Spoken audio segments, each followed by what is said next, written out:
రోజు ఏదైతే కేసు పెట్టారో మనం చూసాం, అందరు ఎఫ్ఐఆర్ కూడా చూసారు, మీరు అందరూ ఆల్రెడీ ఎఫ్ఐఆర్ కూడా మీరు మీడియాలో పెట్టడం జరిగింది. అసలు ఆ కంటెంట్స్ చూసినా ఏది చూసినా కూడా ఎంత మోటివేటెడ్ గా, పొలిటికలీ మోటివేటెడ్ కేసు, ఎంత పెద్ద కుట్ర conspiracy done by the police అని తెలుస్తుంది. ఏ విధంగా పోలీస్ వాళ్ళు పొలిటికల్ వాళ్ళకి తొత్తులుగా మారి ఇలాంటి ఫాల్స్ కేసు పెట్టి అవసరం లేని సెక్షన్స్ అన్ని పెట్టి ఏదో విధంగా 10 సంవత్సరాల వరకు ఉన్న కేసు అయితే అది సెషన్స్ కోర్టుకి వెళ్తుంది. అలా డిలే చేసి ఉద్యమ నాయకుడైన బల్క సుమన్ గారిని లోపల పెట్టి ఆయన ముందుండి నడిపించిన కౌన్సిలర్స్ ఎవరైతే ఉన్నారో వాళ్ళని ఏదో విధంగా భయభ్రాంతులకు గురి చేసి మభ్యపెట్టి ఏదో విధంగా వాళ్ళని ఇచ్చేయాలి, అప్పటి వరకు వాళ్ళకి టైం కావాలి, టైం పర్చేస్ చేయడానికి అనే ఉద్దేశంతో ఇట్లా ఒక కుట్రపూరితమైన కేసు పెట్టారు.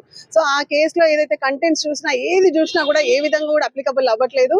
కంప్లీట్ గా 14 మంది ఆల్రెడీ గెలిచిన తర్వాత కౌన్సిలర్స్ అవుట్ ఆఫ్ 22 అసలు వివేక్ వెంకటస్వామి గారి కానీ వంశీకృష్ణ గారి కానీ ఎక్స్ అఫీషియో మెంబర్స్ కి వెళ్లాల్సిన అవసరమే లేకుండే, అనవసరంగా కావాలని కాన్స్పిరసీగా వాళ్ళు దాడి చేసి ఇట్లాంటి తప్పుడు కేసులు పెట్టి కావాలని జైల్లో పెట్టాలని చూస్తున్నారు.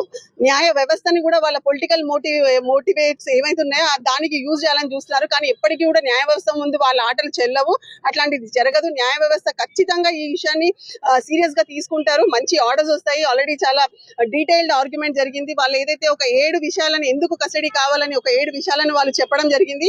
అసలు ఆ 7 విషయాలు ఏదైతే ఉందో అది ఏది కూడా కస్టడీకి అసలు అవసరం లేకుండా కావాలని చెప్పి ఏదో కస్టడీ తీసుకొని బెదిరించాలనే ఉద్దేశంతో కౌన్సిలర్లే వాళ్ళ టార్గెట్.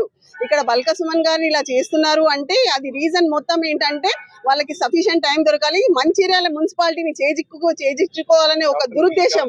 క్యాతన్పల్లి మున్సిపాలిటీని చేజిక్చుకోవాలనే ఉద్దేశంతో ఇట్లాంటి ఫాల్స్ కేసు పెట్టారు. సో ఆ 7 విషయాల్లో కూడా ఆల్రెడీ అపెక్స్ కోర్ట్ జడ్జిమెంట్స్ ఉన్నాయి. అపెక్స్ కోర్ట్ జడ్జిమెంట్స్ కూడా సబ్మిట్ చేయడం జరిగింది. కస్టడీ విషయంలో ఏ విధంగా ఫాలో అవ్వాలి, ఎలాంటి ఇష్యూస్ ఉంటాయి, అసలు ఏది కూడా కంప్లై అవ్వలేదు. ఇట్ ఈస్ నథింగ్ బట్ అసలు ఏమంటారు ఫాల్స్ అండ్ మోటివేటెడ్ పిటిషన్ అది. సో అది ఏ విధంగా కూడా చెల్లదని చెప్పి కూడా ఆర్గ్యుమెంట్స్ చేయడం జరిగింది. ఖచ్చితంగా మాకు న్యాయ వ్యవస్థ మీద నమ్మకం ఉంది. కస్టడీ పిటిషన్ డిస్మిస్ అవుతుంది. సార్ చెప్పినట్టుగా రేపు బెయిల్ పిటిషన్ ఆర్గ్యుమెంట్స్ ఉన్నాయి. దాంట్లో కూడా పీపీ గారు తప్పించుకోవాలని చూసారు. నేను ఉండను, రేపు మండేకి వస్తాను అని చెప్పి ఏదో విధంగా టైం డ్రాగ్ చేయడానికి చూసారు. బట్ మేము చాలా ఇన్సిస్ట్ చేశాము కోర్టు వారి ముందు. సో అది కూడా రేపు after lunch bail petition arguments ఉంది. సో ముందు కస్టడీ పిటిషన్ లో ఆర్గ్యుమెంట్స్ రాగానే మనకి ఏదో ఒకటి తెలుస్తుంది. We will update tomorrow.